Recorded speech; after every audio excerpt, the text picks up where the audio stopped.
सभी को नमस्कार। मेरे YouTube चैनल में आप सभी का स्वागत है।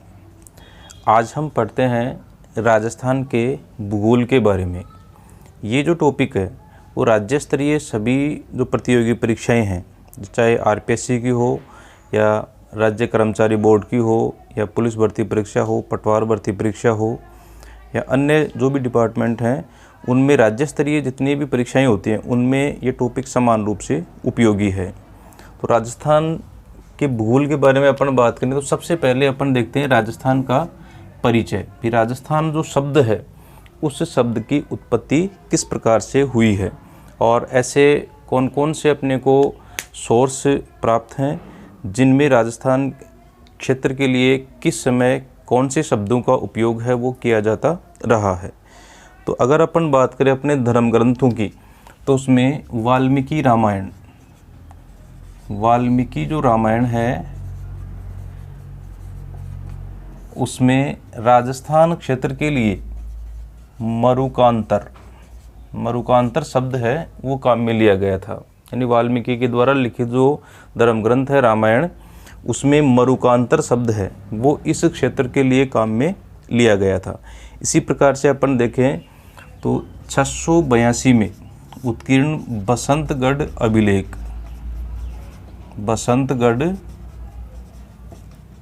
अभिलेख जो सिरोही में स्थित है, तो सिरोही का जो बसंतगढ़ अभिलेख है उसमें उल्लेख मिलता है इस क्षेत्र के लिए राजस्थानीयादित्य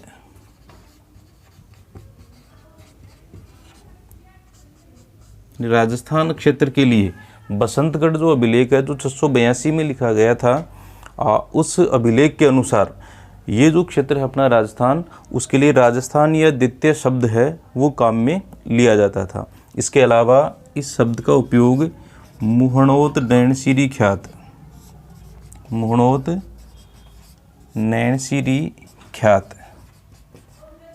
और राजरूपक मुहणोत नैनसिरी ख्यात और राजरूपक जो ग्रंथ हैं उनमें भी इस शब्द का या राजस्थान क्षेत्र के बारे में उल्लेख मिलता है। इसके अलावा शब्द है राजपूताना,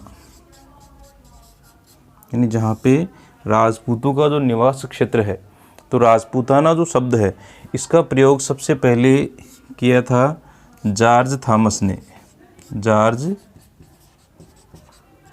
ने 1800 ईस्वी में।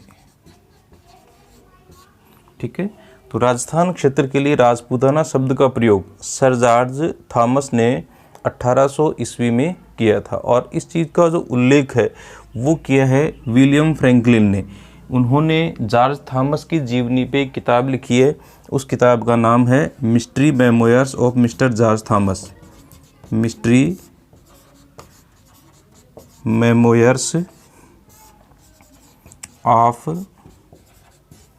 मिस्टर जॉर्ज थॉमस, ये किताब लिखी गई थी 1805 में और इसके लेखक हैं विलियम फ्रैंकलिन।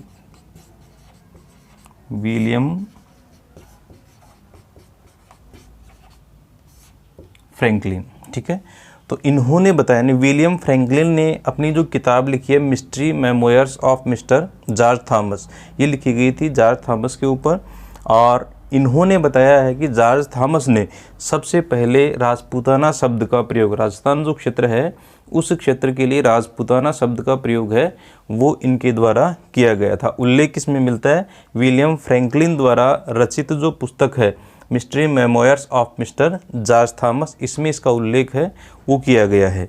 इसके बाद में अपन बात करते हैं जेम्स टॉड। राजस्थान के बारे में अगर सबसे ज़्यादा जानकारी किसी ग्रंथ से अपने को मिलती है तो वो है कर्नल जेम्स टॉड की लिखित जो पुस्तक है जो 1829 में लिखी गई थी, annals and antiquities of Rajasthan. Annals and antiquities of Rajasthan, और इसका उपशीर्षक जो है वो दिया गया था the central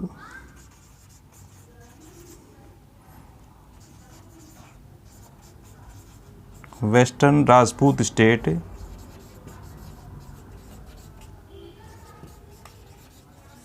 state of India. ठीक है, ये इसका उपशीर्षक इस किताब का दिया गया था।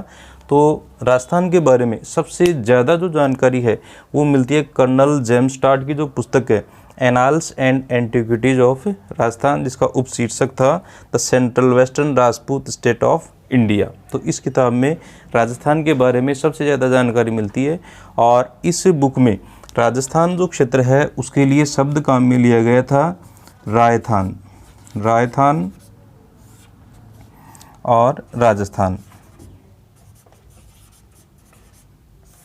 इसमें रायथान और राजस्थान जो है वो काम में लिया गया था। इसके अलावा इसमें रजवाड़ा जो शब्द हैं वो भी काम में लिया था इन्होंने, राजपूतों का निवास रजवाड़ा। तो रजवाड़ा, रायथान और राजस्थान जो शब्द हैं वो कर्नल जेम्स टॉड ने राजस्थान क्षेत्र के लिए काम में लिए थे। तो इस प्रकार से अगर अपन देखें तो पुराने समय से राजस्थान जो क्षेत्र है उसको अलग अलग नामों से जाना जाता रहा है। अब अपन बात करते हैं राजस्थान की स्थिति के बारे में कि राजस्थान का स्थिति जो है या विस्तार वगैरह जो है वो कैसा है। तो इसमें देखें, राजस्थान इंट्रोडक्शन हो गया, इसके अलावा स्थिति, लोकेशन। देखिए, स्थिति बताने के जो हैं वो दो तरीके होते हैं। एक तो होती है सापेक्ष स्थिति और एक होती है निरपेक्ष स्थिति। राजस्थान के संदर्भ में अगर अपन देखें तो सापेक्ष स्थिति जो है वो बताई जाती है किसी दूसरी चीज़ों के संदर्भ में किसी स्थान या चीज़ को बताना, तो वो हो जाती है अपने सापेक्ष स्थिति। जैसे मान लो अपन किसी स्थान पे हैं, ठीक है, और वहाँ अपने से पूछा जाता है कि भाई आप कहाँ से बिलोंग करते हो, तो अपन अपना जो निवास स्थान है उसको बताने के लिए अपन कहेंगे कि भाई यहाँ से इतने किलोमीटर दूर और इस दिशा की ओर। अगर मान लो कोई बड़ा प्रसिद्ध स्थान है तो उस स्थान का भी नाम लेंगे कि यहाँ से इतने किलोमीटर दूर इस दिशा की ओर ये स्थान है और वहाँ से फिर इस दिशा में इतने किलोमीटर दूर जो है वो मेरा निवास है। तो अपने को बताना क्या, अपना निवास बता रहे थे अपन। और उस निवास को बताने के लिए अपन ने कौन कौन सी चीज़ों का सहारा लिया, एक तो दूरी और दूसरा दिशा और तीसरा स्थान। ठीक है, अपने को बताना क्या है, अपना निवास स्थान बताना है। ठीक है, लेकिन अपन ने क्या किया है कि अपन ने बताया कि यहाँ से इतने किलोमीटर दूर। ठीक है, तो डिस्टेंस बताइए, अपन ने दूरी का सहारा लिया। अपने स्थान की स्थिति बताने के लिए अपन ने क्या किया है, दूरी का सहारा लिया।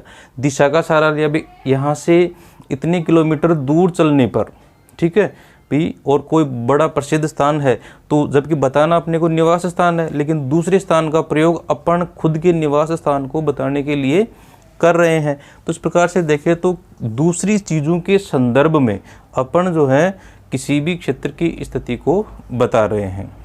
ठीक है, और फिर उसके चारों ओर के जो क्षेत्र हैं वो बताएंगे जो प्रसिद्ध हैं। तो ये जो स्थिति होती है, ऐसी स्थिति को अपन कहते हैं सापेक्ष स्थिति। जैसे मान लो राजस्थान की स्थिति अपन देखें तो राजस्थान की जो सापेक्षिक स्थिति है वो अपन कह सकते हैं कि जैसे भारत के संदर्भ में भारत के उत्तरी पश्चिमी भाग में राजस्थान स्थित है। ठीक है, तो भारत के संदर्भ में देखें तो उत्तरी पश्चिमी भाग में राजस्थान स्थित है। और उसके बाद में अपन बता देंगे इसके सराउंडिंग एरिया भी। इसके उत्तर में जो है पंजाब है, पूर्व में उत्तर प्रदेश है, दक्षिण में मध्य प्रदेश और गुजरात है, पश्चिम में पाकिस्तान है। तो ये सराउंडिंग एरिया भाई स्थिति अपने को बतानी है तो अपन अन्य जो चीज़ों का सहारा लेके या उनके संदर्भ में, जैसे भारत के संदर्भ में बताइए भारत के उत्तर पश्चिम में स्थित है, तो उनके संदर्भ में जो अपन बताते हैं ऐसी जो स्थिति है वो होती है आपकी सापेक्षिक स्थिति। इसी प्रकार से जैसे सापेक्षिक स्थिति जो है वो स्थान के अनुसार चेंज होती जाती है, केवल समझाने के लिए इसको अपन बताते हैं। जैसे मान लो वैश्विक संदर्भ में अपन राजस्थान की स्थिति देखें तो अपन कहेंगे कि एशिया के दक्षिणी भाग में राजस्थान स्थित, क्योंकि पूरा जो भारत है वैश्विक संदर्भ में देखें तो पूरा भारत है वो ही दक्षिण में स्थित है। ठीक है, तो अपन कह देंगे कि एशिया के दक्षिणी भाग में स्थित है।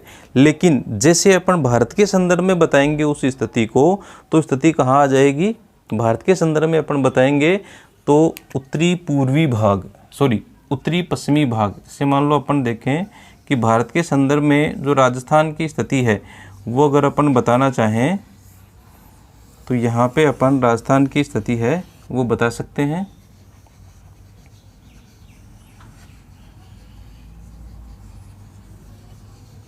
ये जो क्षेत्र है ये आपके राजस्थान वाला भाग है वो आपके हो जाएगा। ठीक है, तो स्थिति अगर अपन बताएं, किसी भी क्षेत्र की स्थिति बता रहे हैं अपन, तो जो भी भाग है उसको बराबर अपन क्रॉस में विभाजित कर देंगे। ठीक है, अपन जैसे मान लो स्थिति बताते हैं तो अपन दिशा के संदर्भ में बताते हैं, तो कोई भी जो भाग है उसको अपन क्रॉस कर देंगे, और क्रॉस करने के बाद में जो भाग, कोई भी चीज़ अपन बता रहे हैं तो अपने बिल्कुल सामने होगा, ऊपरी भाग है वो होगा आपके उत्तर दिशा, ऊपरी भाग, इसको आधा काट देंगे तो ये पूरा भाग है वो भारत का उत्तरी पार्ट आ जाएगा। ठीक है, 4 बराबर भागों में अपन ने बांट लिया, एक आड़ा और एक लंबवत रूप में, तो ये जो भाग है वो हो गया आपका उत्तरी भाग, तो ये उत्तर आ गया, और इसके बिल्कुल विपरीत ये आ गया आपके, ये दक्षिण आ गया। ठीक है, इसको बराबर लंबवत रूप में अपन काट लेते तो अपना जो दायां हाथ होता है, बशर्ते अपना मुंह जो है वो सामने होना चाहिए, तो ये हो गया आपके पूर्व, और ये पार्ट हो गया आपका पश्चिम। ठीक है, तो इस प्रकार से अपन देखें तो राजस्थान की जो स्थिति है वो बिल्कुल पश्चिम में भी नहीं है, तो राजस्थान की स्थिति क्या है, ये वाली स्थिति है, यानी उत्तर और पश्चिम के बीच में राजस्थान स्थित है, उत्तरी और पश्चिमी भाग के बीच में राजस्थान स्थित है। तो भारत के संदर्भ में अगर स्थिति अपन देखेंगे तो स्थिति क्या हो गई, भारत के उत्तरी पश्चिमी भाग में स्थित है। ठीक है, और ये दिशा हो गई आपकी उत्तरी पूर्वी, ये जो दिशा है वो हो गई आपकी दक्षिणी पूर्वी, ये जो दिशा है वो हो गई आपकी दक्षिणी पश्चिमी। एक चीज़ अपने को ध्यान में रखनी है, लोकेशन अपन कोई भी बताते हैं, स्थिति बताते हैं, तो उसमें दिशाओं का सहारा लिया जाता है। ठीक है, दिशाओं में अपने 2 मुख्य दिशाएं हैं, एक तो उत्तर और दूसरा दक्षिण, जो चुंबकीय ध्रुव हैं उनके आधार पे इन दिशाओं का निर्धारण है वो किया गया है, और जहाँ अपना दायां हाथ होगा वो आपके पूर्व और बाएं हाथ की ओर आपके पश्चिम। ठीक है, उत्तर और पूर्व के बीच का जो हिस्सा है उसकी स्थिति अपन बताना चाह रहे हैं। ठीक है, तो ये दिशा कौन सी हो जाएगी, उत्तर पूर्व। अब उत्तर और पूर्व के बीच में तो उसको पूर्व उत्तर भी कह सकते हैं अपन, अगर कहना चाहें तो पूर्व उत्तर भी कह सकते हैं, लेकिन कहीं भी इस चीज़ का उल्लेख नहीं मिलता है कि पूर्व उत्तर जो है वो लिखा हुआ अपने को नहीं मिलता है। ठीक है, कहीं कहीं ज़रूर मिल जाएगा पूर्वोत्तर भाग। ठीक, लेकिन अगर दिशा के संदर्भ में स्थिति अपन बता रहे हैं तो उसमें जो है उत्तर पहले और पूर्व बाद में, जैसे उत्तरी पूर्वी भाग। लेकिन अगर आप पूर्वोत्तर भी बोल देते हो तो भी गलत नहीं है, पूर्व उत्तर जो बोल देते हैं तो भी गलत नहीं, क्योंकि दिशा यही आएगी, पूर्व उत्तर में भी दिशा यही आएगी। लेकिन बोलने लिखने पढ़ने के संदर्भ में अपन जो मुख्य दिशाएं हैं, जो बड़ी दिशाएं हैं अपने, वो है उत्तर और दक्षिण। तो कभी भी जो है पूर्व और उत्तर के बीच का जो भाग अपन बताते हैं, बीच की स्थिति अगर अपन बताएंगे तो बड़ी जो दिशा है वो पहले आएगी, उसका नाम पहले लिया जाएगा। जैसे ये जो स्थिति है उसके लिए उत्तर पूर्व, ये जो स्थिति है तो यहाँ दक्षिण जो है वो मुख्य दिशा हो गई, तो ये हो गया दक्षिण पूर्व। ठीक है, और ये जो दिशा है उसमें दक्षिण मुख्य दिशा हो गई, तो ये हो गया दक्षिण पश्चिम। ये जो दिशा है उसमें आपके उत्तर जो है वो मुख्य दिशा हो गई, तो ये हो गया उत्तर पश्चिम। ठीक है, उत्तर पश्चिम। तो दिशा जो है उसमें हमेशा 2 दिशाओं के बीच में, जो मुख्य 4 दिशाएं हैं उनके बीच का अगर भाग है उसमें कोई स्थिति अपने को बतानी है तो हमेशा मुख्य दिशाएं कौन सी हैं? 2 दिशाएं हैं, उत्तर और दक्षिण। मुख्य दिशा का नाम पहले लिया जाएगा, लेकिन अगर मान लो मुख्य दिशा का नाम न लेके और यहाँ पे अपन पूरा उत्तर भी लिख देते हैं या कह देते हैं तो साइंटिफिकली वो भी गलत नहीं है, क्योंकि पूरा उत्तर भी इसी स्थिति को जो है वो बता रहा है। लेकिन फिर भी अपन समझने के लिए एक रूपता रहे, इसलिए हमेशा प्रधान जो दिशाएं हैं, मुख्य जो दिशाएं हैं, उनका नाम पहले आता है। ठीक है, तो इस प्रकार से अगर अपन देखें तो भारत के संदर्भ में राजस्थान की जो स्थिति है वो है उत्तरी पश्चिमी भाग में। ये जो स्थिति है वो हो गई राजस्थान की सापेक्षिक स्थिति, इसे अपन बोलते हैं सापेक्षिक स्थिति। इसके बाद में अगर अपन देखें तो उसका सराउंडिंग, सापेक्षिक स्थिति बताने के बाद में सराउंडिंग जो एरिया है वो और बता देंगे। तो राजस्थान के उत्तर में यहाँ पे भौगोलिक क्षेत्रों की अपन बात करें तो वहाँ पे राजनीतिक जो सीमाएं हैं वो गौण हो जाती हैं। तो यहाँ पे सतलज और व्यास नदियाँ हैं वो पाकिस्तान तक जा रही हैं, तो यहाँ पे आ गया सतलज व्यास का मैदान, सतलज व्यास मैदान। ठीक है, तो राजस्थान के उत्तरी भाग में सतलज व्यास का मैदान स्थित है, और राजस्थान के इधर आपके उत्तर पूर्व, ये हो गया उत्तरी पूर्वी भाग, तो यहाँ पे हो गया आपके गंगा यमुना, या पूर्वी जो भाग है गंगा यमुना मैदान। राजस्थान के पूर्वी भाग में गंगा और यमुना का मैदान आ गया, और राजस्थान के दक्षिण में आ गया मालवा पठार, और पश्चिम में आ गया थार मरुस्थल। ठीक है, तो लोकेशन को और अधिक अपन बढ़िया तरीके से बताना चाहें तो उसके चारों ओर का जो सराउंडिंग एरिया है वो और बता देंगे अपन। ठीक है, तो राजस्थान के उत्तर में सतलज व्यास का जो मैदानी भाग है वो भौगोलिक क्षेत्र हो गया। पूर्व की अपन बात करें तो गंगा और यमुना का जो मैदान है वो आ जाएगा, दक्षिण में मालवा का जो पठार है वो आ जाएगा, और पश्चिमी भाग में पाकिस्तान में स्थित जो थार का मरुस्थल है वो इसके अंतर्गत आ जाएगा। ठीक है, अब अपन बात करते हैं निरपेक्ष स्थिति की। निरपेक्ष स्थिति जो है वो अक्षांश और देशांतरों के आधार पे प्रदर्शित की जाती है, यानी अक्षांश और देशांतर जो है वो निर्धारित किए गए हैं, और ये काल्पनिक रेखाएं होती हैं, और इनके आधार पर अगर जो भी स्थिति निर्धारित की जाती है वो यूनिवर्सल रूप में सर्वमान्य है। यानी कहने का मतलब ये है कि किसी भी स्थान की या किसी भी क्षेत्र की स्थिति बताने का सबसे सटीक, सही और विश्वव्यापी जो तरीका है वो है अक्षांश और देशांतर के आधार पे किसी क्षेत्र की स्थिति को प्रदर्शित करना। ठीक है, चाहे आप भारत में हो, दिल्ली में हो, जयपुर में हो, या फिर आप मुंबई में हो, या न्यूयॉर्क में हो, या आप ऑस्ट्रेलिया में, कहीं भी हो, आप किसी स्थान की लोकेशन आप बताते हैं कि भी ये स्थान इतने अक्षांश और इतने देशांतर पर स्थित है, तो वो सर्वमान्य है। जबकि आप जैसे मान लो सापेक्षिक स्थिति बताएंगे तो दिल्ली में, जैसे आप जयपुर के हो, दिल्ली से आप जयपुर की स्थिति बताते हो तो उसमें दिशा, दूरी और स्थान चेंज हो जाएंगे। मुंबई में आप हो, दिल्ली और जयपुर की स्थिति बताते हो तो दिशा, दूरी और स्थान चेंज हो जाएंगे। न्यूयॉर्क में हो तो वहाँ दिशा, दूरी और स्थान चेंज हो जाएंगे।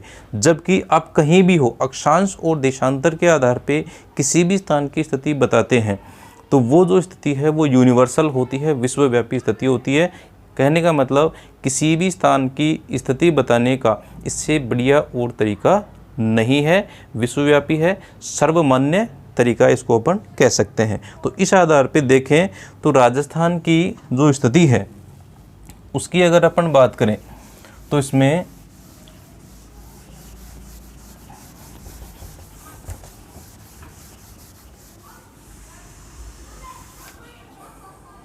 राजस्थान भारत के उत्तरी पश्चिमी भाग में स्थित है, और अगर अपन देखें तो सबसे बड़ा राज्य जो है वो भारत का राजस्थान है। क्षेत्रफल में पहला स्थान है, और इसकी जो लोकेशन अगर अपन देखेंगे तो स्थिति में अक्षांश और देशांतर के आधार पे इसको बताया जाता है। तो अक्षांशीय जो स्थिति है वो है 23 डिग्री 3 मिनट उत्तरी अक्षांश से 30 डिग्री 12 मिनट उत्तरी अक्षांश तक। 23 डिग्री 3 मिनट उत्तरी अक्षांश से 30 डिग्री 12 मिनट उत्तरी अक्षांश तक। और देशांतरीय जो विस्तार है वो अगर अपन देखें 69 डिग्री 30 मिनट पूर्वी देशांतर से 78 डिग्री 17 मिनट पूर्वी देशांतर। तो ये आपके राजस्थान की जो स्थिति आ जाएगी अक्षांश और देशांतर रेखाओं के आधार पे। इसमें अगर अपन देखें तो 23 डिग्री 3 मिनट उत्तरी अक्षांश, यानी पूरा का पूरा जो राजस्थान है, राजस्थान यानी पूरा का पूरा जो भारत है वो उत्तरी गोलार्ध में स्थित है। ठीक है, अक्षांशों में ग्लोबीय जो स्थिति अगर अपन देखें तो ये आपके अक्षांश यानी भूमध्य रेखा से इधर उत्तर में जो उत्तरी गोलार्ध है, उत्तरी गोलार्ध की जो भी स्थिति होगी अक्षांशीय स्थिति, उसमें हमेशा जो भी अक्षांश होंगे वो क्या होंगे, उत्तरी अक्षांश। भूमध्य रेखा के दक्षिण में जो भी अक्षांश हैं वो आपके दक्षिणी अक्षांश होंगे। तो राजस्थान यानी पूरा भारत वो जो है उत्तरी गोलार्ध में स्थित है, तो उत्तरी अक्षांश। और पूरा का पूरा जो भारत है, ग्लोबल पोजीशन अपन देखें वैश्विक स्थिति, तो भारत की जो स्थिति है वो यहाँ पर है। ठीक है, तो पूरा का पूरा जो भारत है वो किसमें है, पूर्वी देशांतर में। ठीक है, तो इस प्रकार से स्थिति 23 डिग्री 3 मिनट उत्तरी अक्षांश से 30 डिग्री 12 मिनट उत्तरी अक्षांश तक और 69 डिग्री 30 मिनट पूर्वी देशांतर से 78 डिग्री 17 मिनट पूर्वी देशांतर तक है। अक्षांशीय विस्तार अगर अपन देखें तो अक्षांशीय विस्तार जो कुल अक्षांशीय विस्तार है वो कितना हो गया, अक्षांशीय विस्तार 7 डिग्री 9 मिनट का। ठीक है, 23 डिग्री 3 मिनट से लेके 30 डिग्री 12 मिनट तक टोटल जो अक्षांशीय विस्तार है राजस्थान का वो हो गया 7 डिग्री 9 मिनट का। और देशांतरीय विस्तार की अगर अपन बात करें तो ये हो गया टोटल जो है 8 डिग्री 47 मिनट का। ठीक है, तो अक्षांशीय विस्तार 7 डिग्री 9 मिनट का और देशांतरीय जो विस्तार है वो हो गया आपके 8 डिग्री 47 मिनट का। अपन देखें कि भाई राजस्थान भारत का सबसे बड़ा राज्य है। कुल जो क्षेत्रफल है वो 3,42,239 वर्ग किलोमीटर है। और इस आधार पे देखिए अपन तो 10.41% भाग है। पूरा भारत का जो क्षेत्रफल है उसका 10.41% भाग है। और इस आधार पे राजस्थान का यानी क्षेत्रफल की दृष्टि से पूरे भारत में पहला स्थान है। अन्य देशों की तुलना करें अपन राजस्थान के संदर्भ में अन्य देशों के साथ में अगर तुलना करें तो राजस्थान का जो पड़ोसी भारत का जो पड़ोसी देश है श्रीलंका, तो श्रीलंका से राजस्थान का जो क्षेत्रफल है वो 5 गुना अधिक है। श्रीलंका का 5 गुना, श्रीलंका से 5 गुना ज़्यादा है। और ब्रिटेन से दुगुना यानी 2 गुने से थोड़ा ज़्यादा है। ठीक है, इसी प्रकार से चेकोस्लोवाकिया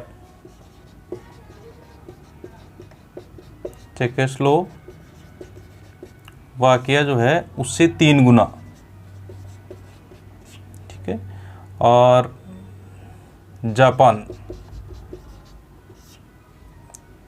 जापान से के लगभग बराबर है, बराबर या थोड़ा कम, जापान से थोड़ा सा कम है।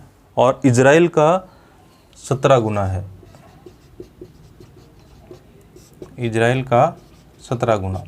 तो अगर दूसरे जो देश हैं, अपन देशों की बात कर रहे हैं और ये है भारत का एक राज्य, तो दूसरे देशों की बात करें तो देशों से भी राजस्थान का जो क्षेत्रफल है वो ज़्यादा है। जैसे श्रीलंका से 5 गुना ज़्यादा है, ब्रिटेन से 2 गुना है और चेकोस्लोवाकिया से 3 गुना है, जापान के लगभग बराबर है, थोड़ा सा कम है, इजराइल से 17 गुना। इसका उल्लेख इसलिए किया गया है क्योंकि प्रतियोगी परीक्षाओं में कभी कभी ये चीज़ है वो पूछ ली जाती है। एक बार क्वेश्चन जो है वो जापान के बारे में पूछा गया था कि राजस्थान के लगभग बराबर क्षेत्रफल का जो देश है वो कौन सा है, इसलिए इस चीज़ का उल्लेख है वो यहाँ पर किया गया है कि भी राजस्थान लगभग जापान के क्षेत्रफल के बराबर है। अब अपन बात करते हैं कि राजस्थान का जो विस्तार है, तो अक्षांशीय जो विस्तार है वो हो गया 23 डिग्री 3 मिनट से लेके 30 डिग्री 12 मिनट तक। उत्तरी जो बिंदु है वो है आपका गंगानगर का कोणा गांव। तो गंगानगर का कोणा गांव जो 30 डिग्री 12 मिनट पे है और 23 डिग्री 3 मिनट पे ये हो गया आपके बोरकुंड, बांसवाड़ा का बोरकुंड गांव। गंगानगर के कोणा गांव और उत्तरतम बिंदु हो गया, दक्षिणतम बिंदु हो गया बांसवाड़ा का बोरकुंड गांव, और दोनों के मध्य जो दूरी है यानी लंबाई जो है इसको अपन कह सकते हैं राजस्थान की उत्तर दक्षिण लंबाई। 23 डिग्री 3 मिनट से 30 डिग्री 12 मिनट तक टोटल जो लंबाई है वो है 826 किलोमीटर। ठीक है, इसी प्रकार से अपन देखें तो राजस्थान का जो पश्चिमी बिंदु है वो है जैसलमेर का कटरा गांव, जैसलमेर का कटरा गांव, और यहाँ पे है धौलपुर का सिलान गांव। जैसलमेर के कटरा गांव और धौलपुर के सिलान गांव के मध्य 69 डिग्री 30 मिनट पूर्वी देशांतर से 78 डिग्री 17 मिनट पूर्वी देशांतर के बीच राजस्थान की जो पूर्व पश्चिम जो लंबाई है वो है 869 किलोमीटर। तो अगर अपन देखें तो राजस्थान की जो पूर्व पश्चिम और उत्तर दक्षिण लंबाई है वो लगभग बराबर है। ठीक है, लगभग बराबर सी है, यानी उत्तर दक्षिण लंबाई के बजाय पूर्व पश्चिम लंबाई थोड़ी सी ज़्यादा है। तो आकार अगर अपन देखें तो विषम चतुर्भुज के समान है इसका आकार, या दूसरे शब्दों में अपन सामान्य शब्दों में कहना चाहें तो पतंग के आकार में। ठीक है, राजस्थान का जो आकार है वो किस प्रकार का है, विषम चतुर्भुज या पतंग के आकार में इसका जो आकार है वो है। अब अपन बात करते हैं कर्क रेखा। कर्क रेखा जो है वो राजस्थान के दक्षिण से होकर गुजरती है, राजस्थान के दक्षिणी भाग से होकर कर्क रेखा गुजर रही है, और मुख्य रूप से एक तो हो गया आपके डूंगरपुर जिला और बांसवाड़ा, डूंगरपुर और बांसवाड़ा। ठीक है, तो बांसवाड़ा के लगभग मध्य से होकर गुजरती है और डूंगरपुर की सीमा को छूती हुई जो कर्क रेखा है वो निकलती है। भाई 23 डिग्री 3 मिनट और ये हो गया 23 डिग्री 30 मिनट उत्तरी अक्षांश कर्क रेखा जो है वो स्थित है। तो इसका मतलब, कहने का मतलब वो ये हो गया कि लगभग पूरा राजस्थान वो कर्क रेखा से उत्तर में स्थित है। ठीक है, कभी कभी जैसे मान लो इसमें अपन पूछ सकते हैं कि ऐसा क्षेत्र कौन सा है जहाँ सूर्य की किरणें लंबवत पड़ती हैं। ठीक है, तो राजस्थान का केवल ये भाग यानी बांसवाड़ा वाला जो भाग है, केवल ये भाग, वहाँ पर सूर्य की किरणें सीधी या 90 डिग्री का कोण बनाते हुए गिरेंगी। क्योंकि अगर अपन देखें तो ये आपके कर्क रेखा, ये भूमध्य रेखा और ये हो गई मकर रेखा। सूर्य का जो मूवमेंट है उत्तरायण या दक्षिणायन है वो कर्क रेखा और मकर रेखा के बीच में होता है। तो कर्क रेखा से लेके मकर रेखा तक का जो भाग है यहाँ पर सूर्य की किरणें सीधी पड़ेंगी। बाकी अपन कर्क रेखा से उत्तर में जाएंगे या मकर रेखा से दक्षिण में जाएंगे तो सूर्य की किरणों का तिरछापन बढ़ता जाएगा। तो केवल ये जो हिस्सा है वहाँ वर्ष में एक बार, और वर्ष में एक बार भी कब, जब सूर्य उत्तरायण होता है 21 जून को सूर्य कहाँ पे होगा, यहाँ कर्क रेखा पे होगा, तो यहाँ पे सूर्य की किरणें सीधी पड़ेंगी। तो इस समय यहाँ पे सूर्य की किरणें सीधी होती है, बाकी सीधी का मतलब बिल्कुल 90 डिग्री का कोण बनाती है। बाकी इसका जो उत्तरी भाग होगा यानी पूरा का पूरा राजस्थान जो है उसमें कभी भी सूर्य की किरणें सीधी नहीं पड़ेंगी, यानी सीधी पड़ने का मतलब हो गया 90 डिग्री का कोण नहीं बनाएंगी। जैसे जैसे अपन यहाँ से उत्तर की ओर जाएंगे सूर्य की किरणों का तिरछापन बढ़ता जाएगा। तो अपन कह सकते हैं कि सूर्य की सर्वाधिक सीधी किरणें कहाँ पे पड़ेंगी, बांसवाड़ा में। सूर्य की सर्वाधिक सीधी किरणें जो हैं वो बांसवाड़ा में पड़ती हैं, और सूर्य की किरणों का सर्वाधिक तिरछापन वो कहाँ पे होता है, तो सबसे उत्तर में क्या है, गंगानगर है। तो सूर्य की किरणों का सर्वाधिक जो तिरछापन होगा वो है गंगानगर में, ठीक है। यानी कहने का मतलब दक्षिण से जैसे जैसे अपन उत्तर की ओर जाएंगे वैसे वैसे सूर्य की किरणों का तिरछापन बढ़ता जाएगा। और ऐसे जो क्वेश्चन है वो आजकल प्रतियोगी परीक्षाओं में पूछ लिए जाते हैं। आपको ग्रुप दे दिया कि निम्न में से जैसे कौन से ज़िले में सूर्य की किरणें सर्वाधिक तिरछी होंगी, तो उसमें जैसे मान लो अलग अलग ज़िले जो हैं उनका नाम दे दिया, या अलग अलग शहरों के नाम अपने को दे दिए। तो उसमें अपने को ये क्वेश्चन जो है वो लोकेशन का हो गया, स्थिति का क्वेश्चन होगा।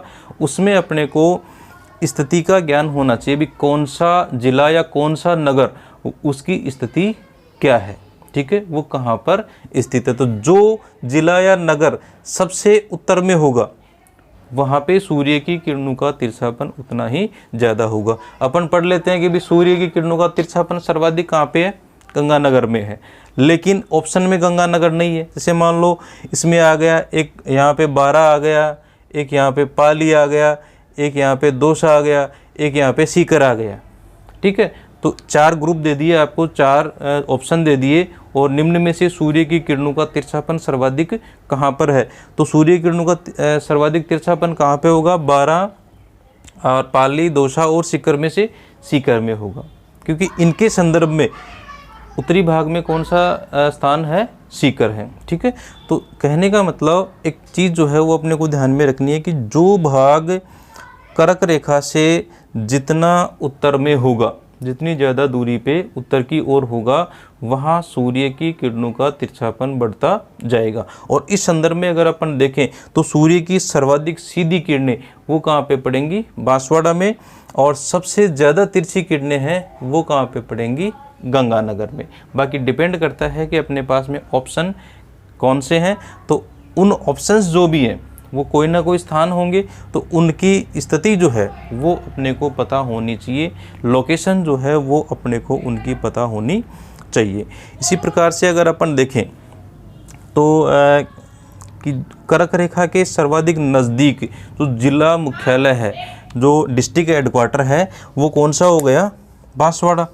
और कर्क रेखा से सर्वाधिक दूर स्थित जिला हेडक्वार्टर जो है वो कौन सा हो गया, गंगानगर। सर्वाधिक नज़दीक जो है वो बांसवाड़ा हो गया, और सर्वाधिक दूर जो है वो हो गया आपके गंगानगर हो गया। इसी प्रकार से जैसे मान लो सामान्य जो चीज़ें हैं उसमें अपन देखें तो पश्चिमी जो बिंदु है वो आपके जैसलमेर का कटरा गांव, जैसलमेर का कटरा गांव, और ये हो गया आपका धौलपुर का सिलान गांव। तो देशांतरीय विस्तार अपन देखें तो 8 डिग्री 47 मिनट, टोटल जो राजस्थान है उसका देशांतरीय विस्तार हो गया 8 डिग्री 47 मिनट में।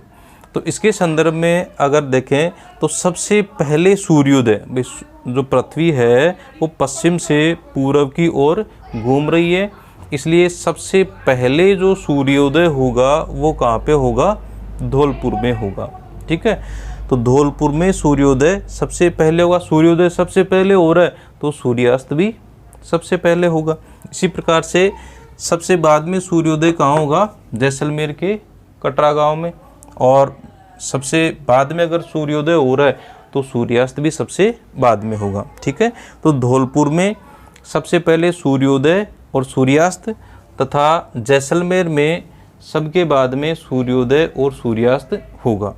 एक जैसे अपन देखें लोकल टाइम कि राजस्थान का जो प्रत्येक देशांतर का अपना समय होता है कि हर देशांतर रेखा है वो अपने आप में टाइमलाइन होती है, समय निर्धारण रेखा है वो होती है। तो प्रत्येक जो देशांतर है उसका अपना लोकल टाइम होता है, स्थानीय समय होता है। तो इस आधार पे अगर अपन देखें तो देशांतरीय विस्तार कितना हो गया 8 डिग्री 47 मिनट का। तो राजस्थान का जो पश्चिमी पूर्वी और पश्चिमी जो भाग है उनके मध्य जो लोकल टाइम है उसका अंतर कितना हो गया लगभग 36 मिनट, यानी प्रति देशांतर कितने मिनट का अंतर होता है 4 मिनट का। और 8 डिग्री 47 मिनट जो है तो लगभग 36 मिनट 35 मिनट और जो है 40-45 सेकंड होंगे, तो लगभग जो है 36 मिनट का अंतर होगा। ठीक है, यानी पश्चिमी बिंदु और पूर्वी बिंदु के बीच में जो स्थानीय समय है उस स्थानीय समय में लगभग जो है कितना अंतर होगा 36 मिनट का अंतर होगा। अब देखिए इसमें अपन ने बात कर ली कि भाई किस किस प्रकार के जो क्वेश्चंस हैं वो पूछे जा सकते हैं। तो एक तो ये जो चीज़ें हैं अपने को सटीक 23 डिग्री 3 मिनट उत्तरी अक्षांश से 30 डिग्री 12 मिनट उत्तरी अक्षांश, ठीक है, ये ध्यान में रखना है। हमेशा अक्षांश अगर आ रहे हैं तो अक्षांश जो हैं उनके साथ में हमेशा उत्तर होना चाहिए। ठीक है, यानी अपने राजस्थान में ही नहीं भारत में भी जो अक्षांश हैं वो सारे के सारे क्या हैं उत्तरी अक्षांश हैं। तो कंफ्यूज करने के लिए जैसे मान लो किसी में दक्षिण दे दिया, किसी में पूर्व दे दिया, किसी में पश्चिम दे दिया। ठीक है, तो अक्षांश जो हैं वो या तो उत्तर होंगे या फिर अक्षांश जो हैं वो दक्षिण होंगे। इसी प्रकार से अगर अपन देखें तो इसमें अगर आप देखें अपन अक्षांशों के साथ में कभी भी जो है पूर्व और पश्चिम नहीं आएगा, ये ध्यान रखना। बहुत सारे जैसे ऑप्शन आते हैं उन ऑप्शंस में दे दिया जाता है कि इतना अक्षांश, तो अक्षांश के साथ में या तो उत्तर आएगा या फिर दक्षिण आएगा, या फिर जो है अक्षांश के साथ में पूर्व और पश्चिम कभी भी नहीं आएगा। ठीक है, इसी प्रकार से अगर अपन देखें तो लगभग बीच से राजस्थान में लगभग बीच से कौन सी अक्षांश रेखा गुजरती है। तो इसमें देखिए अक्षांशीय विस्तार है वो 7 डिग्री 9 मिनट का है। तो लगभग बीच से कौन सी अक्षांश रेखा गुजरेगी भाई, लगभग 3.5 का अंतर हो गया। तो 3.5 या तो इसमें जोड़ दो या इसमें से घटा दो। ठीक है, तो 26 डिग्री 30 मिनट से अधिक यानी 26 डिग्री 40-45 मिनट की जो अक्षांश रेखा है वो राजस्थान के लगभग बीच से होके गुजरेगी। ठीक है, तो राजस्थान के लगभग बीच में से कौन सी रेखा गुजरती है, तो अपन कह सकते हैं 26 से लेकर 27 के बीच में जो भी अक्षांश आएगा वो अपना उत्तर सही होगा। अपन देख लेते हैं कि राजस्थान के लगभग बीच में से कौन सी जो देशांतर रेखा है वो गुजरती है। तो यहाँ पे देखिए 69 डिग्री 30 मिनट और 78 डिग्री 17 मिनट पूर्वी देशांतर, और देशांतरीय विस्तार कितना है 8 डिग्री 47 मिनट। ठीक है, तो इसमें आ जाएगा 4 डिग्री और 23 मिनट का अंतर आ जाएगा। तो 4 डिग्री 23 मिनट के अंतर के हिसाब से अगर अपन देखें तो लगभग इसमें आ जाएगा 69-74, तो लगभग 74 डिग्री जो देशांतर है वो राजस्थान के बीच से होके गुजरता है। ठीक है, 74 डिग्री देशांतर राजस्थान के बीच से होके गुजरेगा। क्वेश्चन पूछे भी जाते हैं। ठीक है, एक बार क्वेश्चन पूछा कि 70 डिग्री पूर्वी देशांतर राजस्थान के कौन से भाग से गुजरता है या कौन से क्षेत्र से कौन से ज़िले से गुजरता है। ठीक है, तो इसमें देखिए पूर्व शब्द आया, पूर्व शब्द आते अपने दिमाग में क्या आएगा कि अपन पूर्व में चले जाएंगे, राजस्थान के पूर्वी भाग में चले जाएंगे। लेकिन इसमें लिखा हुआ है 70 डिग्री पूर्वी देशांतर, यानी पूरा का पूरा राजस्थान ही पूर्व में स्थित है, पूरा का पूरा राजस्थान ही पूर्वी देशांतरों में है। और यहाँ पे पश्चिमी जो बिंदु है वो 69 डिग्री 30 मिनट पूर्वी देशांतर पे है, तो 70 डिग्री यहीं पे आ जाएगा, 30 मिनट से आगे 70 डिग्री आ जाएगा। तो कहाँ से गुजरता है, जैसलमेर से।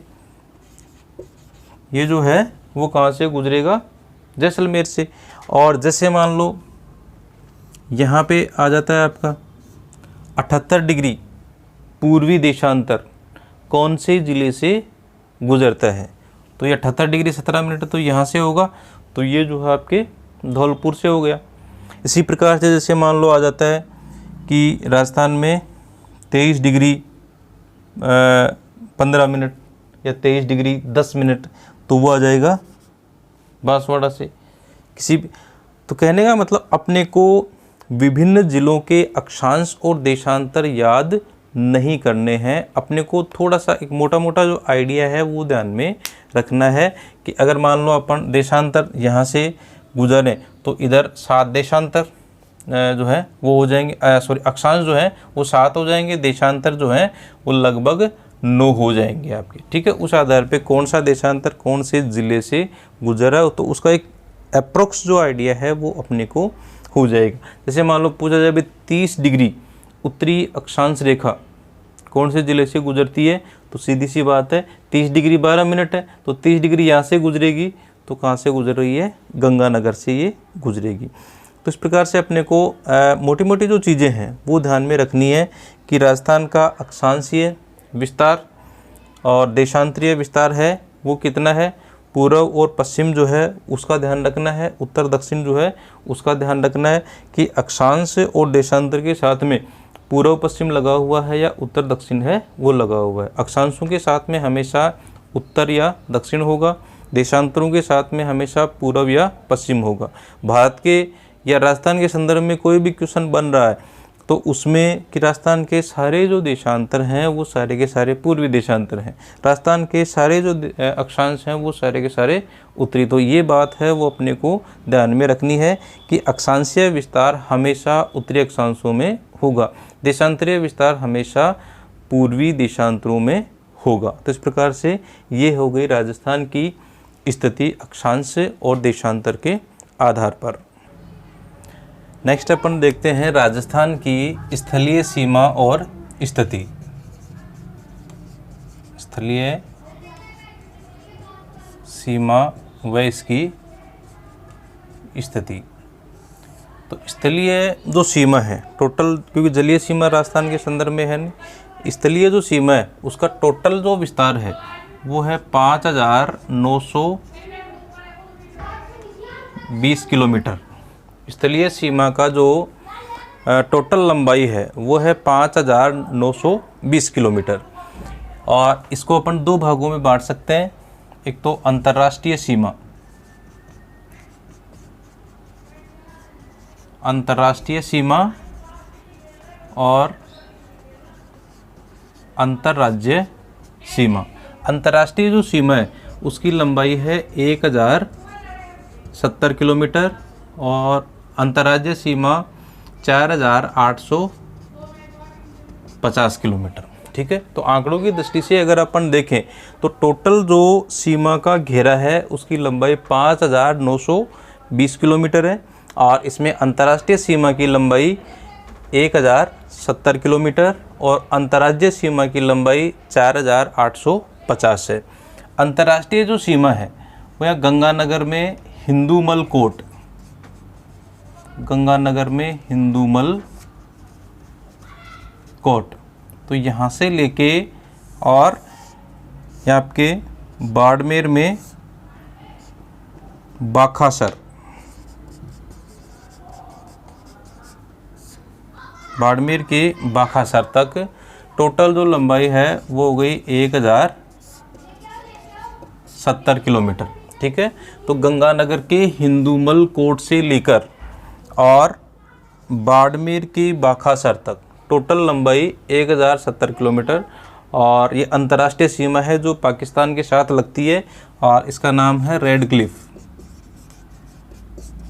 भारत और पाकिस्तान के बीच में जो अंतर्राष्ट्रीय सीमा है उसका नाम है रेड क्लिफ। तो रेड क्लिफ की जो लंबाई है राजस्थान के संदर्भ में अगर अपन देखें तो उसकी लंबाई है 1070 किलोमीटर और ये जो सीमा है इसकी लंबाई हो गई 4850 किलोमीटर। अंतर्राष्ट्रीय सीमा के सारे राजस्थान के 4 ज़िले हैं। यहाँ पे आ गया आपके गंगानगर, या आपके बीकानेर और जैसलमेर तथा बाड़मेर। ठीक है, तो अंतर्राष्ट्रीय सीमावर्ती जो ज़िले हैं वो 4 ज़िले हैं, बाड़मेर, जैसलमेर, बीकानेर और गंगानगर। ठीक है, इसमें सबसे ज़्यादा जो लंबाई है वो है जैसलमेर की। अंतर्राष्ट्रीय सीमा के सारे सबसे ज़्यादा लंबाई जैसलमेर की 464 किलोमीटर, और सबसे कम जो लंबाई है वो है आपके बीकानेर की 168 किलोमीटर। ठीक है, तो अंतर्राष्ट्रीय सीमा के सारे सर्वाधिक जो लंबाई है वो हो गई जैसलमेर ज़िले की 464 किलोमीटर, और सबसे कम जो लंबाई है वो है गंगानगर की 168 किलोमीटर। और अपन देखें इसके सहारे जो बात करें कि पाकिस्तान के जो ज़िले हैं उसमें बहावलपुर, रहीमपुर, मीरपुर खास और खैरपुर, ये 4 ज़िले हैं वो पाकिस्तान के सारे स्थित हैं। और आपके पंजाब प्रांत और सिंध प्रांत, इसमें पाकिस्तान का जो पंजाब प्रांत है उसके 2 ज़िले हैं बहावलपुर और रहीमपुर, और मीरपुर और खैरपुर जो है वो है सिंध प्रांत। ठीक है, नीचे ये आ गया बहावलपुर पंजाब और ऊपर आ गया आपके सिंध प्रांत जो है वो आ जाएगा। तो राजस्थान के भी 4 ज़िले हैं और पाकिस्तान के भी 4 ज़िले हैं जो अंतर्राष्ट्रीय सीमा के सहारे लगते हुए हैं। इसी प्रकार से अगर अपन देखें तो अंतर्राज्यीय जो सीमा है उसमें टोटल जो ज़िले हैं वो कितने हैं। तो अंतर्राष्ट्रीय सीमा के सहारे ज़िले हो गए 4, और अंतर्राज्यीय जो सीमा है उसके सहारे ज़िले हैं 23। इन 23 ज़िलों की अगर अपन बात करें तो यहाँ पे आ गया आपके पंजाब, ठीक है, और यहाँ पर जो है वो आ गया हरियाणा, यहाँ पे आ गया उत्तर प्रदेश, ये आ गया आपके मध्य प्रदेश, यहाँ पे गुजरात। तो इसके सहारे सारे अंतर्राज्यीय सीमा। पंजाब के सहारे जो है वो एक तो आ गया गंगानगर और दूसरा आ गया हनुमानगढ़। तो ये 2 ज़िले हैं उनकी सीमा पंजाब से लगती है, गंगानगर और हनुमानगढ़ की। ठीक है, इसके बाद में हरियाणा आ गया, तो हरियाणा के सहारे एक तो हनुमानगढ़ आ गया, हनुमानगढ़ के बाद में चूरू। तो पंजाब के सारे 2 ज़िले आ गए अपने जो है गंगानगर और हनुमानगढ़, और हरियाणा के साथ में चूरू, और फिर यहाँ पे आ गया आपके झुंझुनू, सीकर, जयपुर, अलवर और भरतपुर।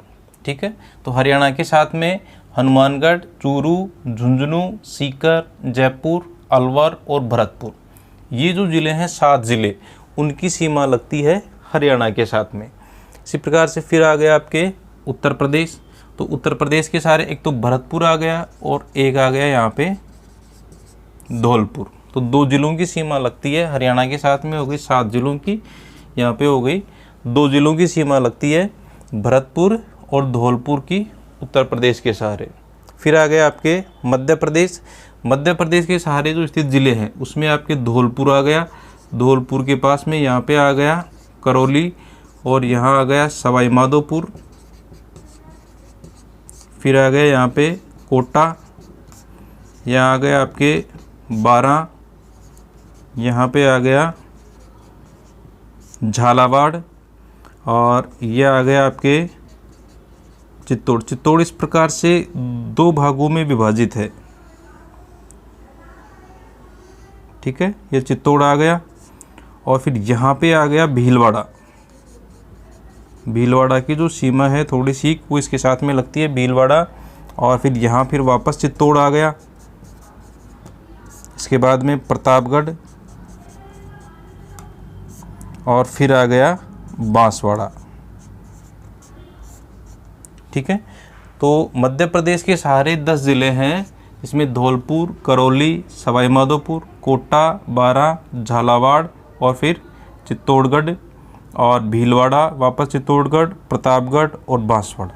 ये 10 जिलों की सीमा है वो किसके साथ में लग रही है? एमपी के साथ में, मध्य प्रदेश के साथ में लग रही है। इसके बाद में गुजरात के साथ में, तो गुजरात के साथ में एक तो आ गया बांसवाड़ा, बांसवाड़ा के पास में डूंगरपुर, उदयपुर, सिरोही, जालोर और ये छोटा सा हिस्सा है वो आ गया आपके बाड़मेर का। ठीक है, बिल्कुल छोटा सा भाग है वो बाड़मेर का इसके साथ में लगता है। उसके बाद में जालोर है वो शुरू हो जाता है। ठीक है, तो गुजरात के साथ में जो है वो आ गए बांसवाड़ा, डूंगरपुर, उदयपुर, सिरोही, जालोर जो है और बाड़मेर। ठीक है, तो ये 6 जिले जो हैं वो आ गए इसमें, बांसवाड़ा, डूंगरपुर, उदयपुर, सिरोही, जालोर और बाड़मेर। इनकी जो सीमा है वो किसके साथ में लगती है? गुजरात के साथ में लगती है। तो इस प्रकार से अपन देखें तो 4 ज़िले जो हैं वो अंतर्राष्ट्रीय सीमा के सारे स्थित है और 23 जो ज़िले हैं उनकी सीमा लग रही है, अंतर्राज्यीय सीमा बन रही है। ठीक है, तो लोकेशन अपने को पता चल गया भाई, ज़िलों की जो स्थिति है वो पता चल गई भाई, ये जो भाग है वो उसमें 4 ज़िले हैं वो अंतर्राष्ट्रीय और 23 ज़िले हैं वो हो गए आपके अंतर्राज्यीय। बाकी जो ज़िले हैं वो फिर किस में आ जाएंगे? बीच में, यानी जिनकी सीमा न तो अंतर्राष्ट्रीय और न ही अंतर्राज्यीय, न तो किसी देश के साथ में लगती है दूसरे देश के साथ में और न ही किसी राज्य के साथ में लगती है। अंतर्राज्यीय सीमा की अगर अपन बात करें तो सबसे बड़ी जो सीमा है वो लगती है मध्य प्रदेश के साथ में।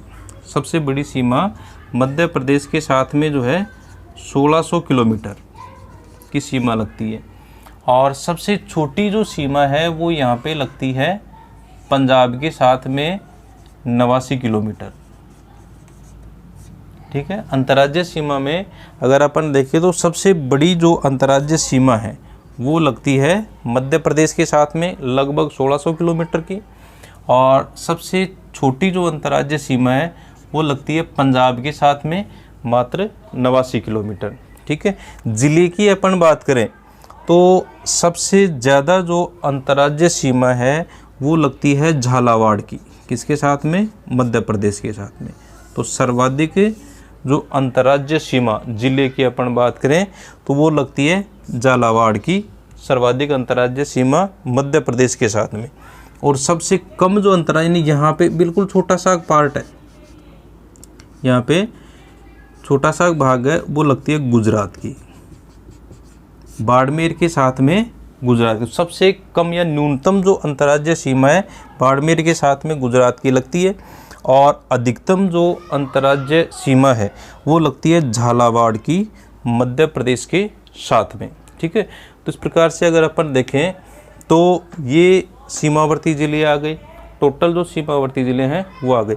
अब अपन बात करें कि ऐसे ज़िले जिनकी अंतर्राष्ट्रीय सीमा भी है और अंतर्राज्यीय सीमा भी है। ठीक है, तो ऐसे जो ज़िले हैं वो कौन कौन से हैं? तो इसमें नाम आएगा 2 ज़िलों का, एक तो हो गया गंगानगर, एक हो गया आपके बाड़मेर।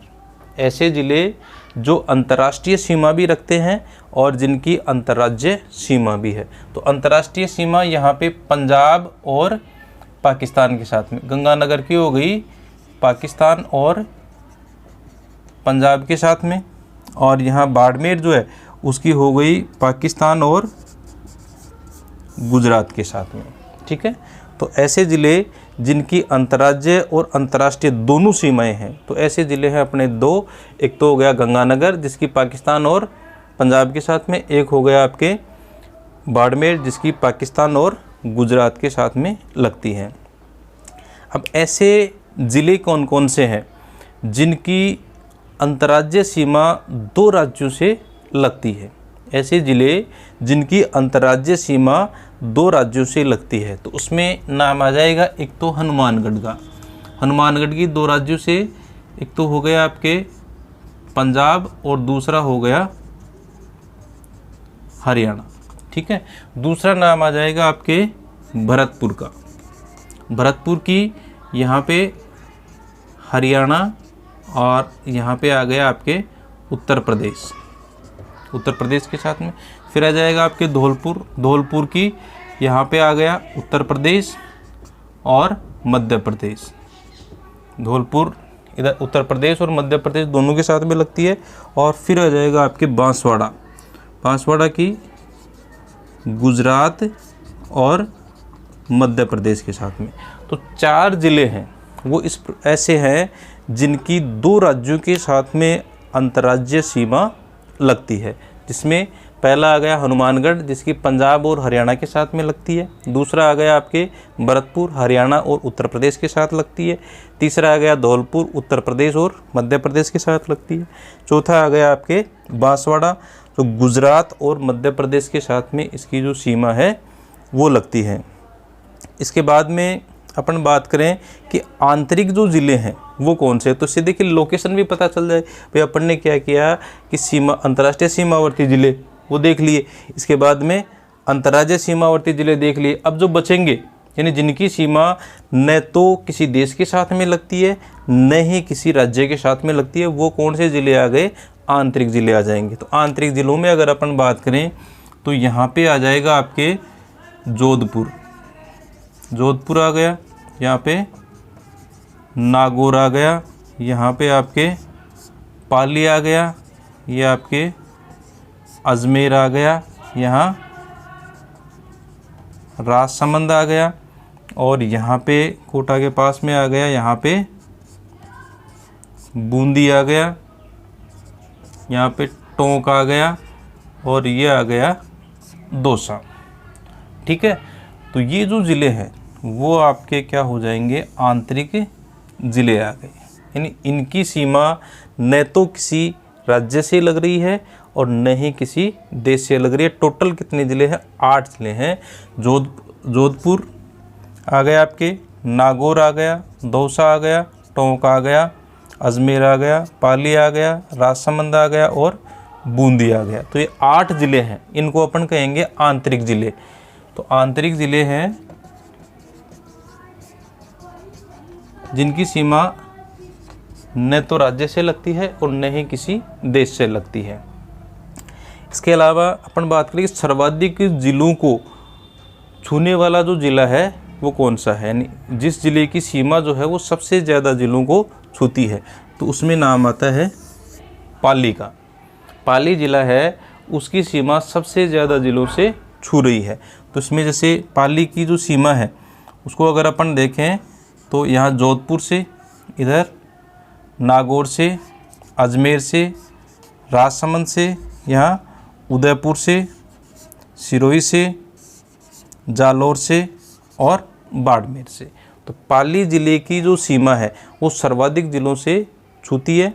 और ये आपके 8 ज़िले हैं, जोधपुर, नागौर, अजमेर, राजसमंद और ये आपके उदयपुर, सिरोही, जालौर और बाड़मेर। इन ज़िलों से इसकी जो सीमा है वो लगती है पाली के। तो सर्वाधिक 8 ज़िलों से इसकी सीमा है वो लग रही है।